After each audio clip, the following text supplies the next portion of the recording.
저는 24살에 15층 아파트에서 떨어졌습니다. 그 끔찍한 추락은 제 삶의 모든 것을 바꿔놓았습니다. 의사들은 제 목숨이 며칠 안에 끝날 것이라고 했지만 저는 기적적으로 살아났습니다. 그러나 그 혼수 상태의 시간 속에서 저는 이 세상에서는 상상조차 할 수 없는 끔찍하고 영원한 고통의 세계를 경험했습니다. 지옥은 정말 존재하고 우리의 선택이 영원을 결정한다는 것을 말입니다. 저는 울산에서 태어나 자랐습니다. 어릴 때부터 어머니를 따라 교회를 다녔어요. 매주 일요일이면 어김없이 교회에 가서 예배를 드렸고 어린이 주일학교에서 성경 이야기도 들었습니다. 사실 정말 솔직히 말하면 그냥 습관적으로 다니는 정도였어요. 하지만 어머니는 워낙 독실한 신앙을 가지고 계셔서 새벽 기도도 빠지지 않으시고 금요 기도회, 수요 예배까지 모든 예배에 참석하셨습니다. 그런 어머니를 보면서 저도 자연스럽게 나는 크리스천이구나 라고 생각했어요. 하나님을 믿는다고 생각했지만 실제로는 세상 사람들과 다를 바 없는 삶을 살았습니다. 죄가 무엇인지도 제대로 몰랐고 교회 다니니까 괜찮겠지, 하나님이 알아서 해주시겠지 하는 안일한 생각이었죠. 대학교에 들어가서는 더욱 그랬어요. 대학생이 되면서 자유로워진다는 핑계로 술도 마시고 친구들과 어울려 놀기도 했습니다. 물론 나쁜 일을 한 건 아니지만 하나님과의 관계는 점점 멀어져 갔어요. 교회는 다녔지만 그저 형식적인 종교 생활에 가까웠습니다. 예배 시간에 앉아 있으면서도 딴 생각을 하기 일쑤였고 목사님 말씀을 들어도 귓속으로 들어왔다가 그냥 나갔어요. 기도 시간에도 진심으로 하나님께 마음을 드리기보다는 오늘 뭐 할까? 과제는 언제 하지? 같은 생각들이 머릿속을 맴돌았습니다. 지금 생각해보면 저는 하나님을 믿는다고 말하면서도 실제로는 제 맘대로 살고 있었던 것 같아요. 하나님의 뜻이 무엇인지 진지하게 고민해 본 적도 없었고 성경을 읽으면서 제 삶을 돌아본 적도 거의 없었어요. 그냥 교회 다니는 것만으로 충분하다고 생각했던 거죠. 그러던 2019년 5월 어느 일요일 저녁이었습니다.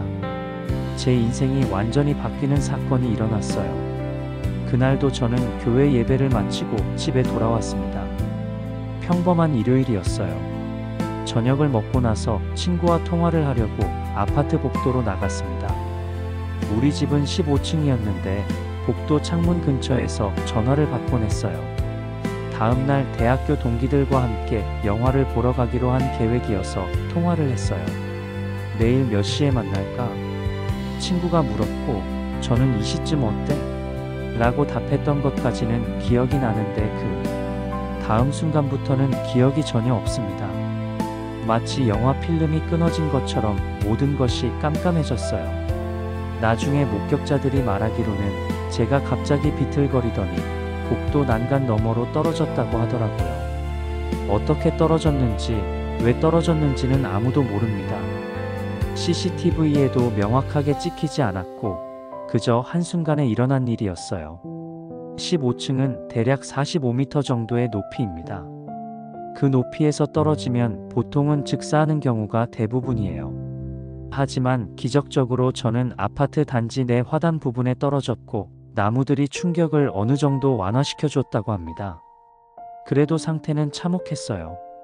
119가 도착했을 때 저는 이미 의식을 잃은 상태였고 온몸에서 피가 쏟아져 나오고 있었습니다. 구급대원들도 이 정도면 하면서 고개를 젓더라고 나중에 들었어요. 병원에 도착해서 응급수술을 받았고 의사 선생님이 부모님께 말씀하신 내용을 나중에 들었는데 정말 충격적이었어요. 환자분이 15층에서 떨어지면서 온몸의 뼈가 거의 다 부러졌습니다. 특히 척추 손상이 심각해서 하반신은 완전히 감각을 잃은 상태고요. 뇌출혈도 있어서 솔직히 말씀드리면 며칠 안에 세상을 떠날 가능성이 높습니다. 설사 깨어난다고 해도 전신마비는 각오하셔야 할 것 같습니다. 부모님은 그 자리에서 주저앉으셨다고 해요. 특히 어머니는 며칠 동안 아무것도 드시지 못하셨다고 합니다. 하지만 포기하지 않으셨어요. 제 침대 옆에서 밤낮 없이 기도하기 시작하셨죠. 저는 중환자실에서 각종 기계에 연결된 채 누워 있었습니다. 인공호흡기, 심전도, 링거 등등 온몸이 붕대로 감겨 있었고 전혀 움직일 수 없는 상태였어요. 의식도 없는 상태가 계속되었습니다. 의료진들은 하루하루 제 상태를 지켜보며 고개를 젓곤 했어요. 보통 이 정도 손상을 입으면 48시간 안에 결정이 나는데 하면서 말이죠. 하지만 제가 버티고 있으니까 신기해하더라고요. 그런데 바로 그때부터 제게는 이 세상에서는 상상할 수도 없는 일들이 시작되었습니다. 몸은 중환자실 침대에 누워 있었지만 제 영혼은 전혀 다른 곳에 있었어요. 눈을 떴을 때 주변은 어둡고 음산했어요. 공기마저 무겁고 답답했습니다. 마치 땅 깊숙한 곳에 있는 것 같은 느낌이었어요. 처음에는 어디인지 몰랐어요. 꿈인가? 하는 생각도 들었지만 모든 것이 너무나 생생했습니다. 꿈이라기에는 너무 현실적이었어요. 냄새도 나고 온도도 느껴지고 무엇보다 공포감이 온몸을 짓눌렀습니다. 조금 걸어보니 앞에 거대한 하얀 벽이 나타났어요. 그 벽에는 뭔가 빼곡하게 적혀 있었습니다. 가까이 가서 보니 제가 살아온 모든 삶이 기록되어 있었어요. 어릴 때 거짓말했던 것부터 시작해서 친구를 속인 일, 부모님께 반항했던 일, 나쁜 생각을 했던 순간들, 심지어 제가 혼자 있을 때 한 생각들까지 모든 것이 다 적혀 있었습니다. 아무도 모르는 비밀스러운 행동들과 생각들까지 말이에요. 이게 어떻게 가능하지? 하면서 충격을 받았는데 더 놀라운 것은 그 기록들이 너무나 정확하다는 것이었어요. 제가 기억조차 못하고 있던 일들까지 다 적혀 있었거든요. 그때 여러 음성들이 들리기 시작했어요. 너 이렇게 살았구나. 이런 더러운 생각들을 했었네. 교회는 다녔지만 결국 이 모양이구나. 위선자였구나. 그 음성들은 제 삶을 하나하나 지적하면서 조롱하고 비웃었습니다.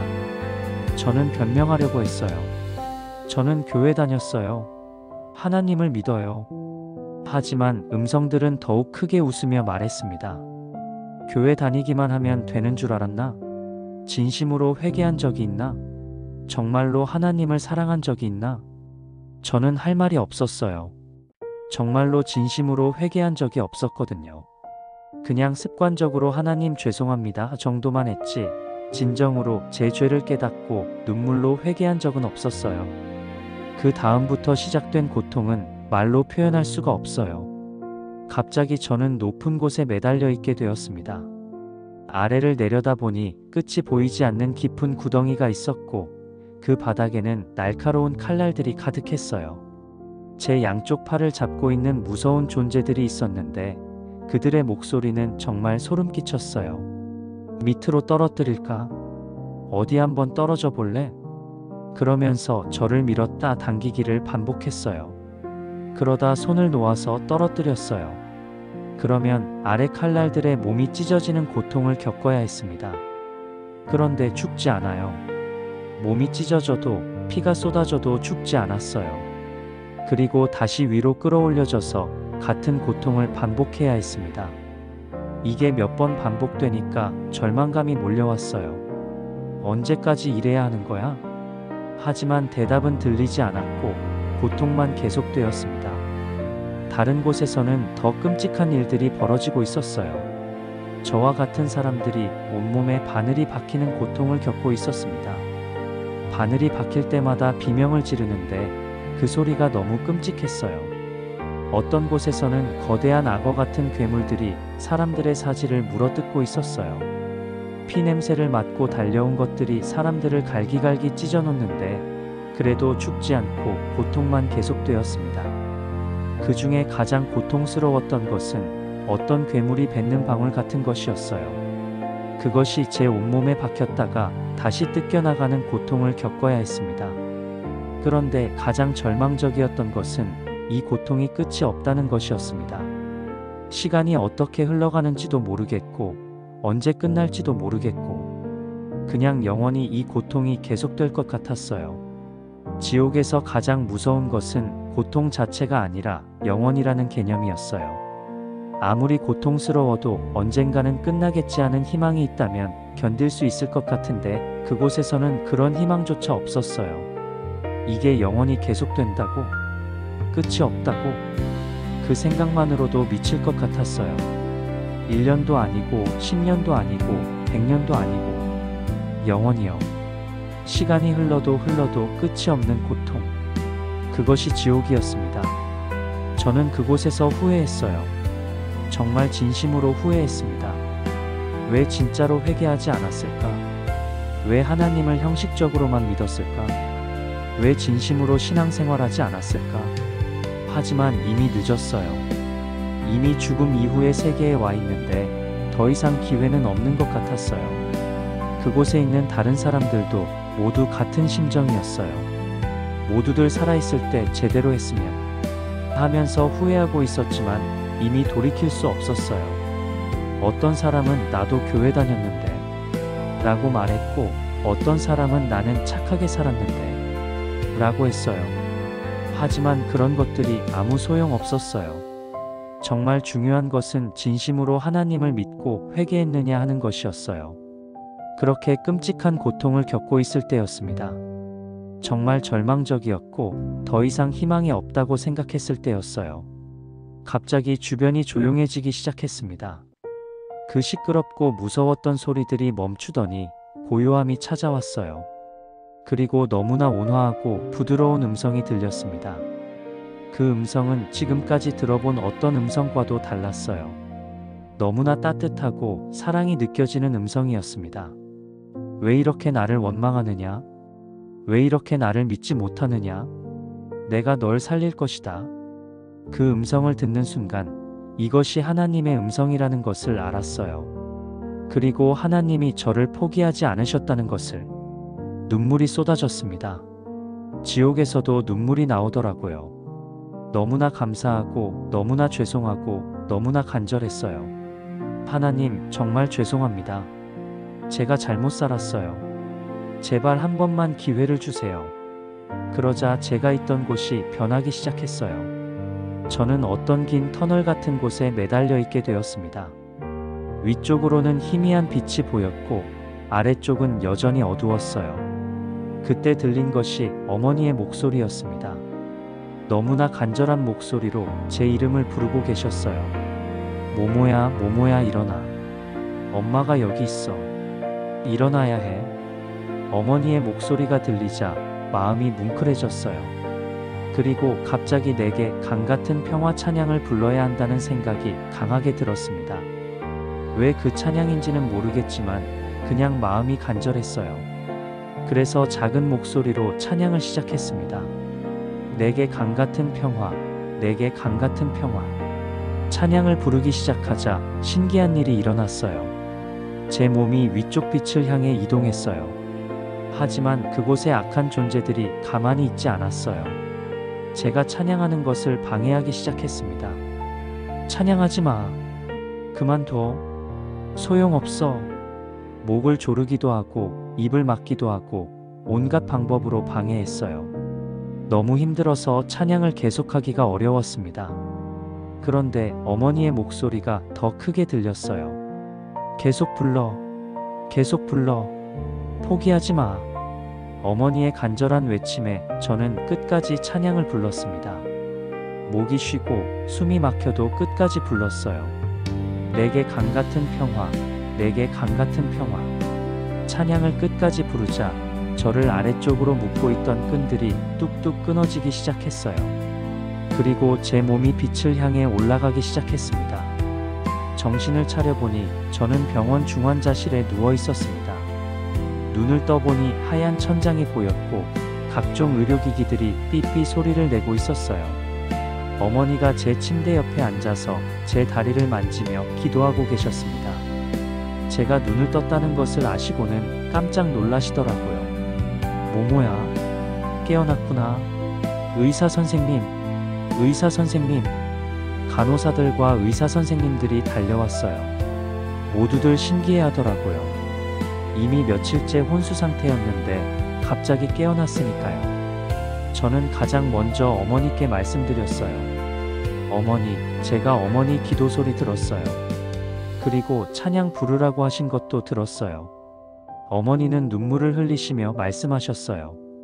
정말? 엄마가 계속 기도했단다.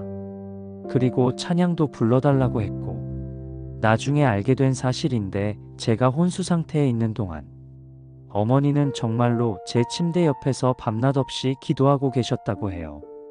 그리고 모모야, 찬양 불러. 내게 강같은 평화 불러라고 계속 말씀하고 계셨다고 하더라고요. 어머니는 왜 그 찬양을 떠올리셨을까요? 나중에 물어보니 그냥 기도하다가 갑자기 그 찬양이 생각났다고 하시더라고요. 그것도 하나님의 인도하심이었던 것 같아요. 의사들은 제가 의식을 회복한 것만으로도 기적이라고 했어요. 하지만 더 큰 기적은 그 다음부터 시작되었습니다.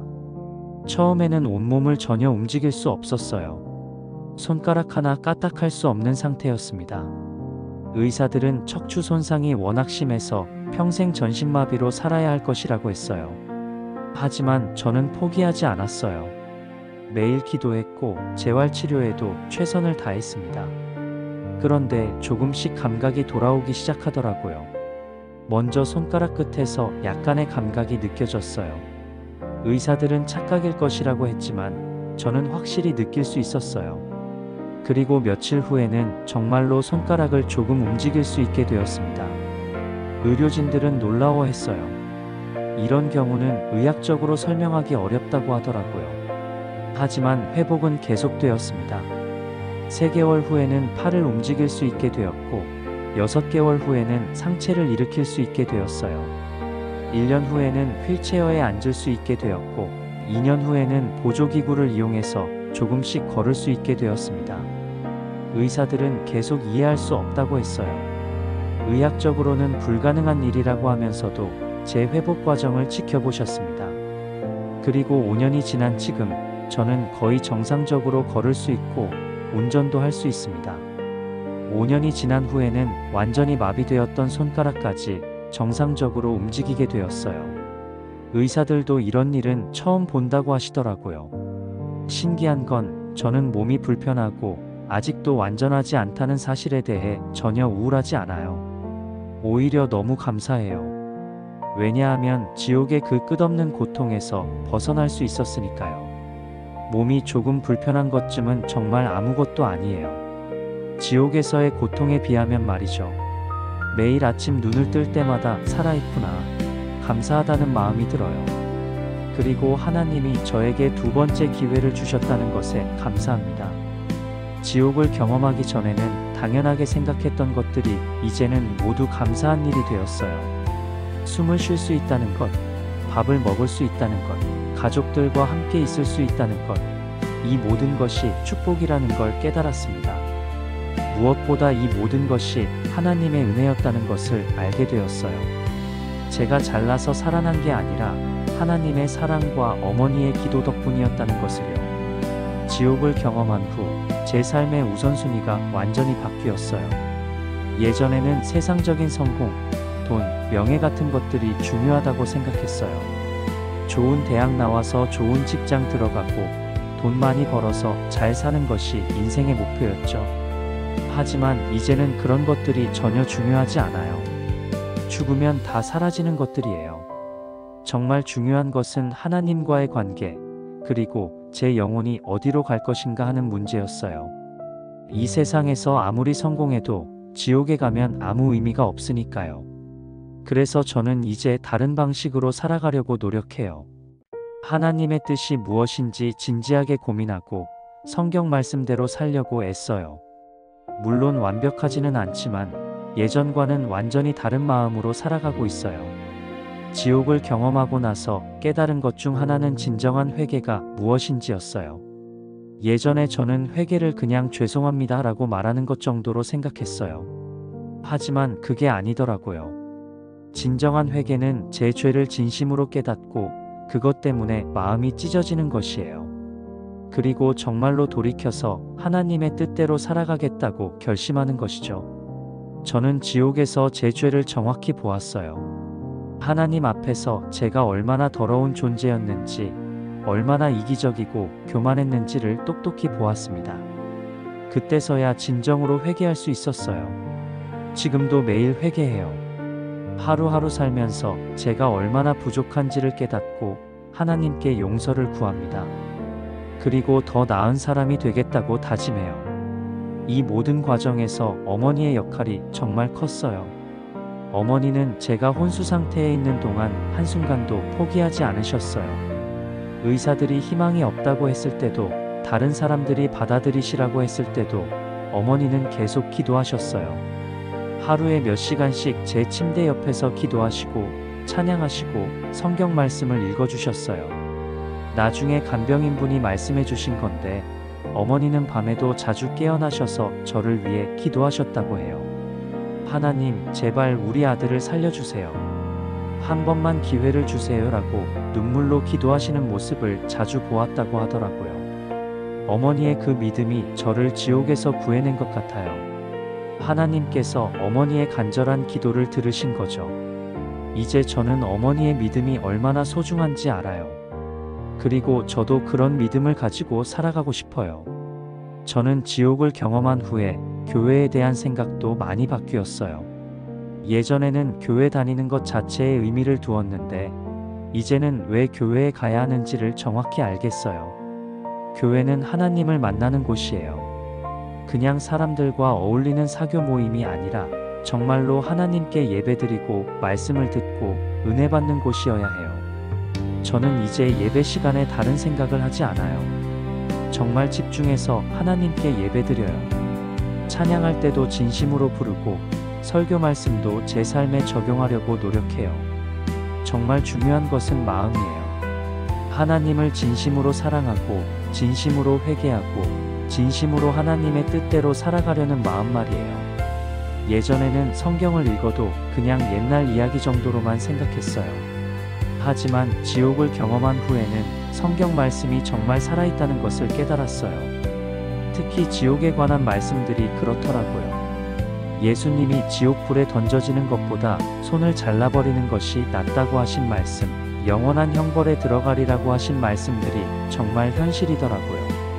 마태복음 25장에 나오는 양과 염소의 비유도 이제 완전히 다르게 읽혀요. 저주받은 자들아, 나를 떠나 마귀와 그 사자들을 위하여 예비된 영원한 불에 들어가라는 말씀이 정말 무섭게 느껴져요. 반대로 구원에 관한 말씀들은 너무 감사하고 귀하게 느껴져요. 하나님이 세상을 이처럼 사랑하사 독생자를 주셨으니 이는 저를 믿는 자마다 멸망치 않고 영생을 얻게 하려 하심이라는 말씀이 얼마나 큰 은혜인지 이제야 알겠어요. 지옥을 경험한 후 제게 생긴 가장 큰 변화 중 하나는 전도에 대한 마음이에요. 예전에는 전도가 부담스럽고 어려운 일이라고 생각했어요. 다른 사람한테 종교 얘기하는 게 좀 그렇다고 생각했거든요. 하지만 지금은 달라요. 지옥이 정말 있다는 것을 안다면 어떻게 가만히 있을 수 있겠어요? 사랑하는 사람들이 그곳에 갈 수도 있다는 생각을 하면 가슴이 아파요.